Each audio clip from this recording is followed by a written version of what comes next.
இன்னைக்கு அடிக்கடி நிறைய பேர் என்கிட்ட கேட்குற கேள்வி என்னன்னா, டாக்டர் நிறைய முடி கொட்டுது. என்னால ஒரு வேலைய ஃபோக்கஸ் பண்ணி பார்க்கவே முடியல. ரொம்ப டயர்டாவே இருக்குது. உடம்பு வலி இருந்துகிட்டே இருக்குது. எவ்வளோ நேரம் தூங்குனாலும் காலைல எந்திரிச்சா ஃப்ரெஷ்ஷாவே இருக்கிறதில்ல. இதுக்கு ரொம்ப அடிப்படையான, ரொம்ப முக்கியமான காரணம் என்னன்னா, விட்டமின் டெஃபிஷியன்சி. விட்டமின் டெஃபிஷியன்சி அப்படிங்கிறது நோய் கிடையாது. பட் உடல்ல இந்த விட்டமின் டெஃபிஷியன்சி ஆச்சுன்னா, உடல்ல நிறைய பாதிப்புகள உண்டாக்கும். இந்த விட்டமின் டெஃபிஷியன்சிக்கு உண்டான 7 அறிகுறிகள இந்த வீடியோல நம்ம பார்க்கலாம். முதல் அறிகுறி சோர்வா இருக்கிறது. எவ்வளோ நேரம் தூங்குனாலும் நைட் நல்ல டீப் ஸ்லீப் இருக்கும். பட் காலைல எந்திரிச்சப்ப ரொம்ப டயர்டாவே ஃபீல் பண்றது. இதுக்கு ரொம்ப முக்கியமா விட்டமின் டி, விட்டமின் பி12, அயர்ன் டெஃபிஷியன்சி இருந்ததுன்னா இந்த அளவுக்கு சோர்வா இருக்கும். ஸோ பல பேர் என்ன நினைக்கிறாங்கன்னா, வயசாயிடுச்சு அதனால நம்மளுக்கு டயர்டா இருக்கு அப்படின்னு சொல்லி கடந்து போயிடுறாங்க. பட் கவனிச்சு பாருங்க, இந்த விட்டமின்ஸ்ல ஏதாவது ஒரு டெஃபிஷியன்சி இருந்தது அப்படின்னா உங்களுக்கு ரொம்ப டயர்டா இருக்கும்.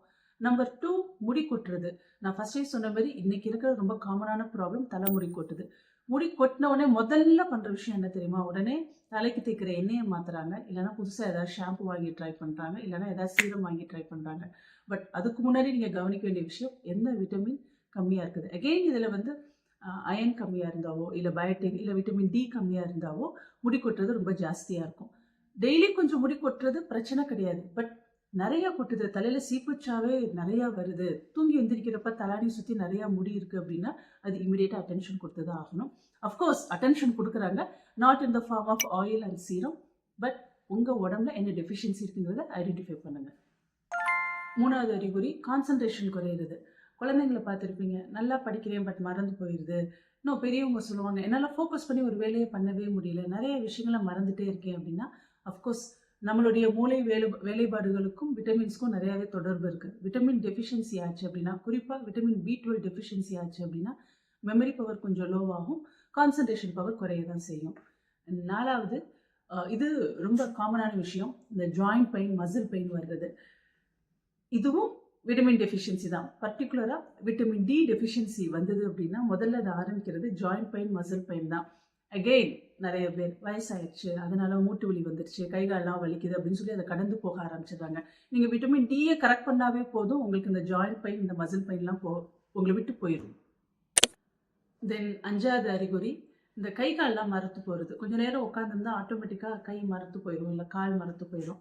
இது முக்கியமாக விட்டமின் பி12 டெஃபிஷியன்சியில் இந்த கை கால் மரத்து போகிறது, ஒரு மாதிரி டிங்லிங் சென்சேஷன், மதன்னு இருக்கிறது, இல்லை அப்படின்னா ஒரு மாதிரி ஜிவு ஜிவு ஜிவுன்னு இழுக்கிறது, இந்த மாதிரி சென்சேஷன் இருந்ததுன்னா அஃப்கோர்ஸ் அதுவும் விட்டமின் டெஃபிஷியன்சி தான். பர்டிகுலராக விட்டமின் பி12 டெஃபிஷியன்சியில் தான் இந்த மாதிரி சிம்டம்ஸ் வரும்.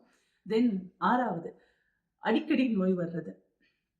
எப்போ பார்த்தாலும் சளி பிடிக்கிறது, இல்லை தும்மல் வந்துட்டே இருக்குது, இந்த மாதிரி அடிக்கடி சளி பிடிக்குது அப்படின்னு சொன்னாவே அங்கேயும் விட்டமின் டெஃபிஷியன்சி தான். நம்மளுக்கு விட்டமின் டெஃபிஷியன்சி ஆச்சு அப்படின்னா இம்யூன் சிஸ்டம் டிஸ்டர்பன்சஸ் ஏற்படும். அதனால தான் இந்த மாதிரி அடிக்கடி சளி பிடிக்கிறது, ஏதாவது ஒரு தொந்தரவோடே இருக்கிறது வருது. ஸோ உங்களுடைய விட்டமின்ஸை செக் பண்ணி பாருங்கள். தென் ஃபைனலாக ரொம்ப இன்ட்ரெஸ்டிங்கான விஷயம், மூட் சேஞ்சஸ், எரிச்சல், இல்லை ஒரு பதட்டம், இல்லை ஒரு மனசோர்வு, இந்த மாதிரி இருக்கிறப்ப ஆட்டோமேட்டிக்காக நம்மளுக்கு ஏதோ டிப்ரெஷன் போலுக்கு. இப்போ ஈஸியாக சொல்கிற வார்த்தை டிப்ரெஷன். டிப்ரெஷனுங்கிறது பெரிய மன வியாதி. பட் அது ரொம்ப கேஷுவலாக சொல்லிட்டு இருக்காங்க, நான் ரொம்ப டிப்ரெஸ்டாக இருக்கேன், ரொம்ப ஆன்சைட்டி, இந்த மாதிரி ஒரு மனநோயோடு இருக்கே நம்ம நினச்சிக்கிட்டு இருப்போம். ஆக்சுவலி பேஸ் என்னன்னு பார்த்தா விட்டமின் டெஃபிஷியன்சியாக இருக்கும். அதை கரெக்ட் பண்ணாவே போதும், உங்களுடைய இந்த மூட் சேஞ்சஸ் எல்லாமே செட்டில் ஆக ஆரம்பிச்சிடும். இப்போ ஹோமியோபதி டாக்டர்ஸ் இந்த விட்டமின் டெஃபிஷியன்சிக்கு என்ன பண்ணுவாங்கன்னு கேட்டால், விட்டமின் டெஃபிஷியன்சிக்கு ஹோமியோபதி ரீப்ளேஸ்மெண்ட் கிடையாது. அஃப்கோர்ஸ் விட்டமின் டெஃபிஷியண்ட்டாக இருந்தால் அதை முதல்ல கரெக்ட் பண்ணுறதுக்குண்டான ஸ்டெப்ஸ் எடுக்கணும்.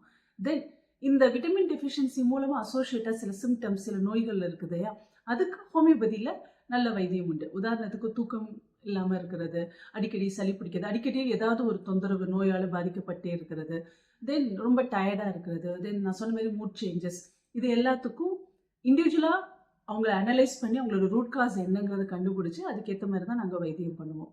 ஓகே, இந்த 7 அறிகுறிகள் உங்களுக்கு இருந்தது, இல்லை உங்கள் ஃப்ரெண்ட்ஸ்க்கு இருந்தது அப்படின்னா பெரிய நோயால் நம்ம பாதிக்கப்பட்டிருக்கோம் அப்படின்னு சொல்லி மன உளைச்சலுக்கு போகாமல் ஃபஸ்ட்டு பேசிக்காக டாக்டரை கன்சல்ட் பண்ணி உங்களோட எதுவும் விட்டமின் டெஃபிஷியன்சி இருக்கா என்னங்கிறத ஐடென்டிஃபை பண்ணி அதை முதல்ல கரெக்ட் பண்ணுங்கள், எல்லாமே செட்டில் ஆயிடும்.